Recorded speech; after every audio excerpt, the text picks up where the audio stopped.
But you said you couldn't stop them? Yeah, you know, when you're not good. You should watch it. It's very hard. When we've struggled defensively all year, yeah. You know, it hadn't been a secret. I mean, we've had to outscore people the whole year, and you know, that's a really good football. It's hard. It's like I told them, it's hard to knock the guy out that's been there because you had that taste. It's really kind of what drives me. You know, I've had that taste of going there. And it's like, man, I really like to get us back there, but. You know, I knew coming in, you know, Mumphrey's just had a really great year for them, and their skill guys were good. And, you know, I mean, that's just the bottom line is we couldn't get off the field. We couldn't stop them. You know, and then when we did get the turnover, they did just what we couldn't do. You know, they bowed their necks up and stopped us, you know. But, you know, hats off to those guys. Coach, you had a drop on 3rd down here that right. kept that drive alive. Yeah, I mean, yeah. You know, you're dealing with 16, 17-year-old young men, you know, and nobody in the house feels worse than he does. So, sure. But those are the things you go through. And, you know, really when you get in a game like this, and I had read somebody about how equal the two of us were, and that's what it comes down to. You know, they were able to make that play when we couldn't make that play.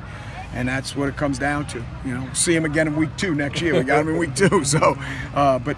You know, our guys have done a great job. Like I told them, you know, when we got together, this was a program kind of mired in 500 football. And, you know, those guys have won 27 games now in 3 years. And, you know, we'll re-rack. We'll be off for Thanksgiving, come back, get back in the weight room, and go to work, you know. Coach, if you had to do it all over again, would you give Puka the ball more as a running back? Yeah, we probably would. You know, hindsight's, you know, sure. You know, 2020. But yeah, there's no doubt about it. We probably would have, and you know, but to me, when you get down to these 16 teams, everybody's got great players. It's who can make the plays on the defensive side of the ball. It will always be that way. Who makes the plays on the defensive side of the ball? And we just weren't able to do it. You know, we weren't able to do it. Was there something they did that kind of forced him out of the backfield and more to a receiver role as opposed to just sitting back there? I don't think. You know, we'll have to look at it on film.